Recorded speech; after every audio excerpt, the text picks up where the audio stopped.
Otero. And as many of you know, child abuse is a terrible thing. And one of the things that I'm doing is created a Gofundme account for in behalf of those who have been falsely accused of child abuse. Again, no one wants a child abuser to go unpunished. It's outrageous and it's heinous crime. Nevertheless, the search for truth regarding a child abuser and its allegation involves the law, the science, and the myth of the reality. No one wants a child abuser to go unpunished, without a doubt. On the other hand, there is a sentiment in the general public that it is better to err on the side of safety, which translates that it is better to convict 10, 12, 20, 30, and according to some statistics, 75% of most divorced fathers to make sure they get the guilty person. That is, unless there are persons accused or their family members are accused of this heinous crime. The National Innocence Project was exonerated based upon DNA evidence hundreds of persons who were convicted of atrocious crimes, including capital murder and or rape. A large number of those persons had confessed to crimes that they did not commit, considering a plea bargain. Considering that most of the cases of child abuse do not involve DNA evidence, one can only guess at the number of people in prison today that are innocent, in fact.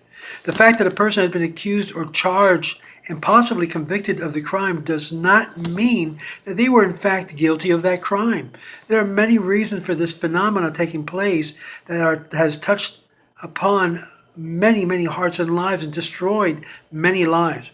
In the large percent of sexual abuse cases, there is no physical evidence or eyewitnesses. Medical exams are routinely normal, yet people are still convicted based upon a complaint, and exams are routinely normal, yet people are still convicted based upon hearsay vouching testimonies or so-called therapies and experts that lean the information to the condemnation of the accused.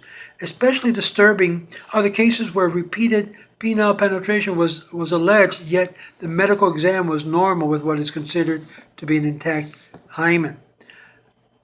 With this fundraising, I'm looking to try to fund the National Child Abuse Defense Center and falseallegation.org and other entities similar to this that will come to the rescue and help of the accused child abuser.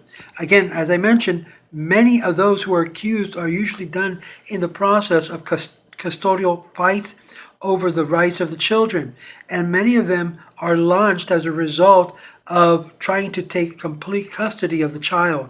So please help me donate to this GoFundMe account and help us be able to raise alertness.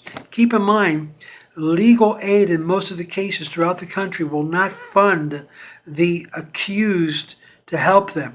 Most are basically having to absorb the cost themselves out of pocket, which means $10,000 to $20,000 to $30,000 just to try to prove innocent. Yes, my friends, this is a very sensitive issue, and no one wants a child abuser to go unpunished. Yet we have to make sure that the accused has the ability to be able to defend themselves in a courtroom, which if they do not have the funds are made available so that on an equal stepping can prove their case beyond a shadow of a doubt.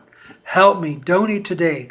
I know this will be a hard sell because of the sentiment of the public, but look at the percentage and information and statistics, what is happening in our country as a backlash result of so much of the support for the victims of child abuser. And I completely support that.